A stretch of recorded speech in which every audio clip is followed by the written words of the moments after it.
தேவன் சிறந்தவர், அவர் பெரியவர். உங்கள் வாழ்க்கையில் இன்றும் கிரியை செய்கிறார். அவருடைய வாக்குத்தத்தங்களுக்கு முடிவில்லை. அவருடைய வாக்குத்தத்தங்கள் ஜீவன் உள்ளவைகள். இப்படி ஆண்டவர் பற்றி சொல்லிகிட்டே போகலாம்.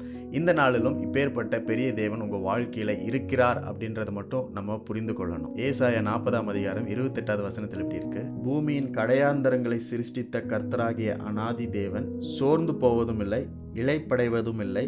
இதை நீ அறிவாயோ? இதை நீ கேட்டதில்லையோ? அவருடைய புத்தி ஆராய்ந்து முடியாதது. இது உங்களுக்கு தெரியாதா? இதை நீங்க கேட்டதில்லையா? அப்படின்றது தான் இந்த வார்த்தை சொல்லுகிறது. அது என்னவென்றால், தேவனுடைய புத்தி, அவருடைய ஞானம், அறிவை நாம் அறிந்து கொள்ள முடியாத அளவுக்கு பெரிதாய் இருக்கிறது. Do you not know? Have you not heard? God's unsearchable understanding. அவருடைய புரிந்து கொள்ளுதலை, அவருடைய அறிவை அளக்க முடியாது, புரிந்து கொள்ளவே முடியாது அப்படின்னு சொல்லப்பட்டிருக்கு. தேவன் அநாதி தேவனாக இருக்கிறார். என்றென்றும் நித்தியத்திற்கும் இருக்கிற தேவனாக இருக்கிறார். அவர் இந்த பூமியின் கடையாந்தரங்களை கடைசி முனை வரைக்கும் சிருஷ்டித்திருக்கிறார். பூமியில் பார்க்கிற சின்ன காரியங்கள், பெரிய காரியங்கள் எல்லாவற்றையும் சிருஷ்டித்தவர் தேவனாக இருக்கிறார். அப்படிப்பட்ட தேவன் எல்லாவற்றையும் படைத்ததுக்கு அப்புறமும் இன்றைக்கு வரைக்கும் அவர் சோர்ந்து போகவில்லை, அவர் இளைப்படையவில்லை. உங்களுக்காக அவர் எல்லாவற்றையும் செய்து கொண்டே இருக்கிறார், செய்து முடித்திருக்கிறார். உங்களோடு அவர் வாசம் பண்ணுகிறார், உங்களோடு அவர் தங்கி இருக்கிறார். அவர் என்னென்னலாம் செய்யணுமோ எல்லாவற்றையும் உங்களுக்காக செய்து கொண்டே இருக்கிறார்.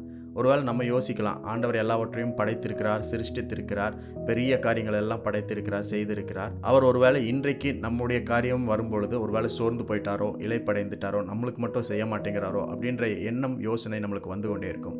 ஆனால் ஆண்டவர் ஒரு நாளும் இளைப்படையவில்லை, சோர்ந்து போகவில்லை. Is not faint, is not weary, not tired. இன்றைக்கும் உங்களுக்காக ஆக்டிவாக இருக்கிறார். அவருடைய புத்தி ஆராய முடியாது. இன்றைக்கும் உங்களுக்காக ஆராய முடியாத காரியங்களை செய்கிறவர்.